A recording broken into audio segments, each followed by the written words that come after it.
by the end of this video, two things are gonna happen. One, you're gonna think I'm crazy or a total idiot, or two, you're actually gonna hear what I'm saying and might be inspired or even agree with me.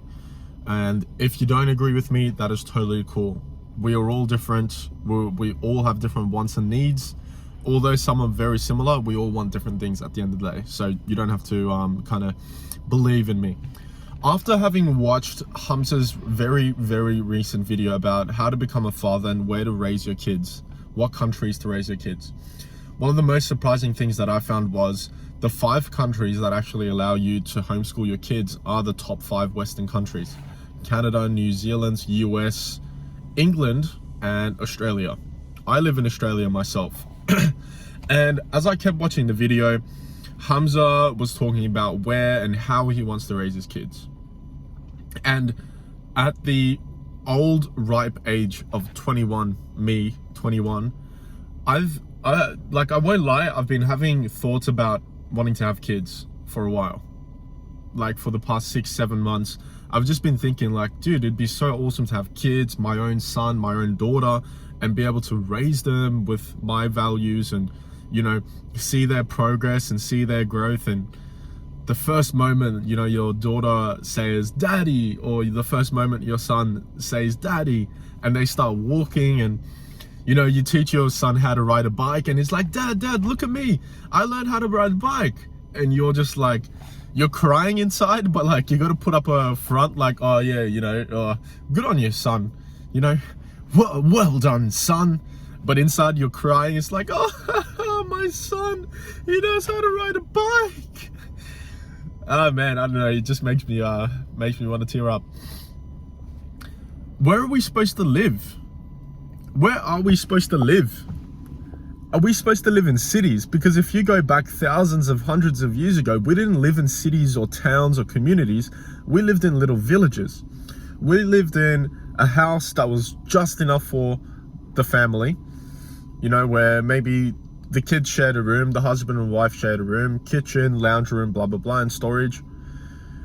When you would leave your front door of your house, there was nature in front of you, usually a garden or a farm or some livestock, but there was nature in front of you. When you went to your backyard, there was nature in front of you. There were trees and grass and flowers, maybe some animals too. Today's world, you leave your front door, it's fake grass, or it's just lawn, just straight grass, nothing else. You cut down the trees, you cut down the flowers because it's weeds. We see it as weeds, right? You go to your backyard. Oh wait, if you have a backyard, that is. Some people don't even have a backyard. If you live in the city, you don't have a backyard, right? And if you live in the suburbs, you might have a backyard, but it's usually just flat grass again, nothing else. There's no trees, there's no fruit trees where your kids get to wake up 5 o'clock in the morning and get to pick the fruit from the trees. No. There's no animals, there's nothing. You're lucky if you hear the birds in the morning because you're not going to hear them through the day. All the cars driving and all the people out and about. No wildlife wants to be around that. So you leave your house, right? There's no gardens, there's no nature, nothing. You leave your house, you go to the front yard, you go to the front driveway, whatever. There's concrete everywhere. There's street lamps. All houses look the fucking same. People are driving all these cars everywhere. There's all these car noises. Your road has fucking potholes. There's concrete everywhere. There's no trees. There's no flowers. There's no shrubs. There's no nature at all, right? Whereas if you compare that to like 100, 500 years ago, and yeah, look, we've developed science and, you know, this is all for the betterment of humanity, right? We get to live all in great cities. Although we live on top of each other, we get to live in great cities. Cool. But if in a few years, right? If in a few years, 5, 10 years, whatever, you're looking to get married and to have kids, right? You have to have the conversation, okay, where do I want my kids to grow up? Somewhere where there's a lot of opportunity and safety is like your biggest concern, right? Education. I want to be in a city where there's good education. I want to be somewhere that's safe. But a lot of questions we don't ask is, what kind of environment do I want my kids to grow up in? Do I want my kids to go to school, or do I want my kids to be homeschooled? after like listening to, and I've always thought about this, I would love to homeschool my kids, but after having watched Hamza's videos, okay, I know for a fact I want to homeschool my kids. Does that make sense, right? Okay, so if you want to homeschool your kids and you're looking to get, married or have kids in 5 to 10 years, then where do you live? Again, going back to the 5 countries, you can live in Australia. I live in Australia, and I think it is the best country in the world, personally, and this is biased. You can do the US, you can do Canada, New Zealand, England. So you pick a country, right? But within that country, you now have to pick somewhere to grow up your kids, to grow your kids up. You have to pick a environment that's suitable for them, okay? So coming back, right? There's, like, I'm gonna try to explain this. This is gonna sound so crazy and stupid, right? But I'm gonna try to explain this in the best way possible. Thousands of years ago, we were living in places and communities where nature was big, right? We would go out hunting. We would go out collecting berries. And I'm talking agricultural revolution at the moment, right? So pre-agricultural revolution, you have a community within the bush, within the forest, by the coast, wherever. You've set up a community by a river. You and all the men within that tribe would wake up 5 o'clock in the morning, prepare everything, and go out for the hunt for the whole day. You're running barefoot, you're climbing trees, you're going past shrubs, you're breathing in the fresh, clear air. You're listening to the birds and the animals, the wildlife, the rustling of the wind from the breeze. Everywhere you go, you're surrounded by nature's gift to you, which is nature in itself. And the kids, the women make up. The women of the tribe would make up. The men have already left, and then the kids would wake up. Where do you think the kids spent most of their time? They didn't spend their time in a school courtyard with fucking concrete and brick houses and that gray color. Like, I don't know if you guys can see, but like, dude, gray, wood, gray, train station, fences. Like, it's a beautiful country regardless, right? But compare this to where we were like thousands of years ago. The kids would wake up and they would run around on dirt puddles and mud puddles and climb trees and pull out rocks under trees and throw them at each other and have fun and play stick fighting, dueling each other with the sticks and talking and running around and playing physical things, doing physical activities. Now, compare that to how kids do it today. The kids and the mum wakes up, 7, they eat breakfast, usually a shitty breakfast, okay? Again, compare this. Today, you'll be having cereal, bread for breakfast. Thousands of years ago, these kids were growing with berries and meat. Berries and meat. Fruits. Okay, so now the kids have woken up. They go to school. They sit in a classroom for 2 hours, crossing their legs, staying quiet, not moving around, against their fucking will, against their nature. If you've ever seen a kid that is, I don't know when kids start, but 6 or 7, before they start school, they're all jumpy, they're all excited and energetic, and it's contagious, right? They won't stop talking. But when they start school, and as they keep going through years of school, they become quiet, they become docile, they become passive. How crazy is that? We are literally sucking the life out of these kids by putting them through school, telling them to stop talking, to listen, to stop fidgeting around. They sit cross-legged for 2 hours, only to go to recess for 15 minutes. They run around in concrete courtyards, surrounded by fucking bricks. How do you expect your kid to grow and become successful? To be happy? Fuck success, right? Fuck success, fuck money. How do you expect your kids to be genuinely happy and present and content? Okay, so they've spent all this time at school. They finish school, let's say at 3 o'clock, right, in the afternoon, which is when we do it. They come back home. What do you think they do when they come back home? Because I was guilty of this. Me, as a kid, we did this. I have 3 other brothers. We were like this. We walk home, we come home, take a quick shower, and then where do we go? In front of the TV, in front of the PlayStation, the computer. We start hopping online. We start talking to our online imaginary friends, start playing all these games instead of, again, compare this to like thousands of years ago, pre-agricultural revolution. You know, the men have just come back from the hunts. They've gathered the mighty boar. They've slayed him. The meat is cooked. Everyone's had a feast. The men, the women, and the kids, the elders, they've all had the meal. What do you think the kids do? Today, after dinner, our parents would be lucky enough if we said, "Thanks, Mum. Thanks for this meal, Mother. Thank you, Dad, for bringing us such fortunes. Thank you, God. I am very grateful for this meal." They'd be lucky to hear us say that. No, instead we say, "Oh yeah, thank you." We leave the dishes on the counter for our mother to do. And then we run upstairs. We run in front of the PlayStation. We start playing TV, start scrolling. Oh my God, dude. I didn't start scrolling Instagram maybe till I was 17, 16. There are kids who are 10, 11, 12 with iPhones scrolling through Instagram and TikTok and Snapchat. Come on, dude. Like, this is insane. And I hope you're like kind of relating and asking these questions like, dude, this is really insane, right? Now compare what we do now to what kids after dinner would have done thousands of years ago. Well, food wasn't guaranteed. So I guarantee you, after the dinner, there would have been a massive ceremony or a celebration to be grateful for the food that they have. So this would involve dancing and singing and shouting and celebration around the campfire, connection, presence. The kids would be mingling with each other.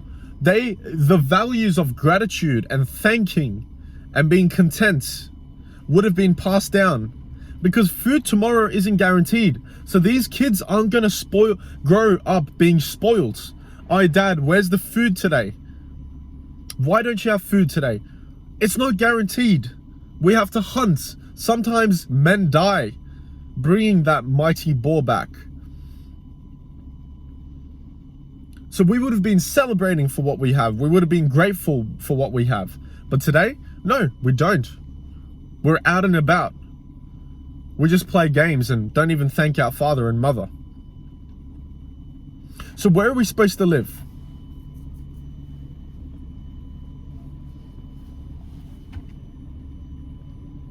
You know, for a long time, I thought, I went on a recent adventure actually. We went down, I think 6 hours down south, and I found this great, beautiful suburb, still modernized enough with shopping and schools and stuff near the coast. But it was far away enough to have a sense of isolation. It was far away enough to have a sense of community. But it was also close enough that, you know, if my kids wanted to become engineers or doctors or lawyers, then they can still go into the city and to be able to study and pursue that, right?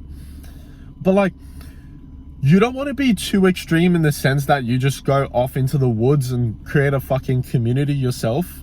Although if you do, and if you think you can make that work, I will literally email you my phone number. Like, let's make that happen tomorrow.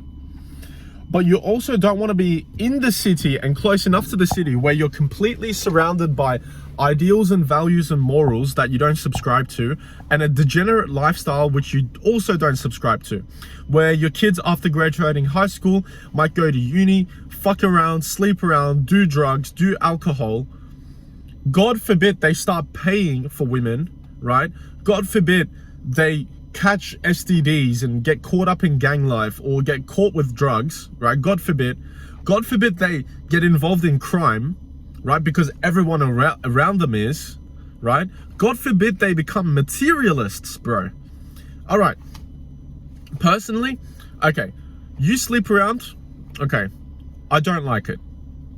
You're a liar, you're a liar, I don't like it, okay?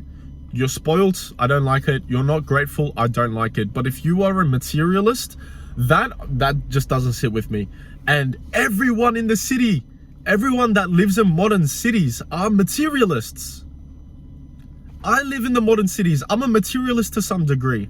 I can't not admit that. I can't be the pure preacher, you know, oh, I am preaching the one and only truth. No, I live in modern cities. I have a degree of materialism. This car, I don't need this car. It's a Mercedes Benz. I could be driving a Prius right now. So everyone that close to the city, lives close to the city, has a degree of materialism. Do you want your kids to grow up in that environment of materialism and degeneracy? Do you want your kids to follow this script of having graduated high school with a body count of 10, God forbid it's your daughter, God forbid it's your son, they finish high school, they apply for university, their body count shoots up 5 times because they're sleeping around, they get introduced to drugs and alcohol, God forbid your son becomes an alcoholic, God forbid your daughter starts sleeping around, God forbid they lose track of religion, okay? God forbid they lose track of gratitude and presence and non-materialism. It's inevitable. You can only have such a degree of control over your kids. The rest is not up to you. Social media, schools, environments, job, school, university, school. Dude, I've spent 12 years in school. I'm 21. Half of my life was spent in school. Imagine the influence that's had on me as a kid, right? I was always the quiet guy in school. I never spoke. I never raised my hand. Being influenced, being told to sit still and be quiet. But deep within me, all I want to do is run out into a forest, start screaming and banging my chest, start climbing trees and doing push-ups. But God forbid, if you do that in school, you're seen as an outcast. You seemed weird. Although that's what kids are supposed to do as young boys. Young boys, we fight each other. We hit each other. We scream and shout and we run around. That is normal. But in school, we're told to be quiet, to settle down, to not be so aggressive.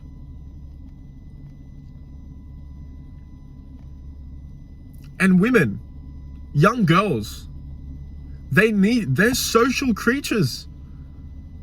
They talk, they like to create relationships like that. They socialize, they share things. And in school, the teacher tells them to be quiet. These are young girls, this is what they do. How can you tell them to be quiet? How can you tell them to shut up? How can you tell them to listen? So boys run around and fight around, girls talk and socialize between themselves. This is normal. And the school system teaches us to not be this way. The school system teaches young girls to be quiet, to listen. This is against their nature. So instead, how do we work to fix this? Well, as Hamza recommends, homeschooling.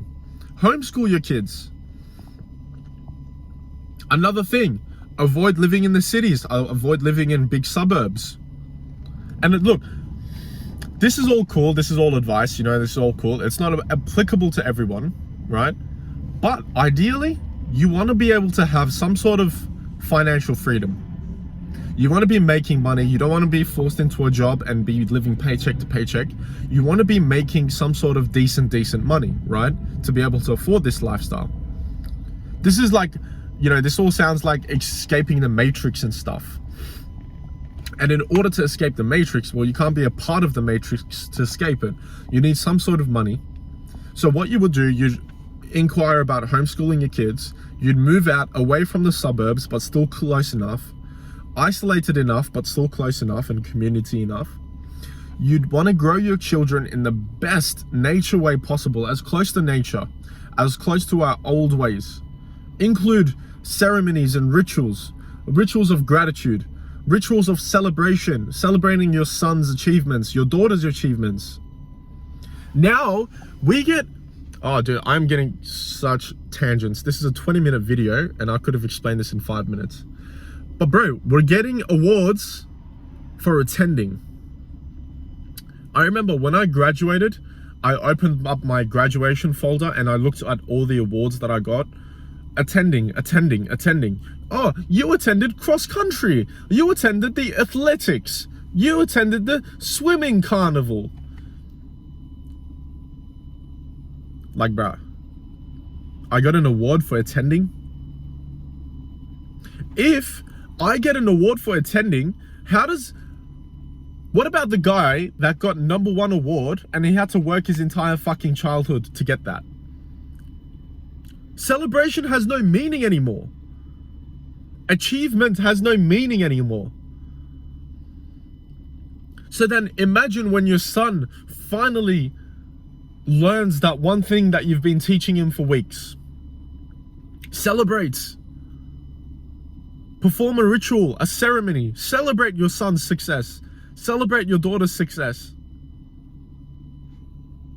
I don't know, dude. This is going way too far, and it's just me like speaking at the camera. So I'm gonna go ahead and end this right now. I'll see you guys another time. I hope you don't think I'm crazy.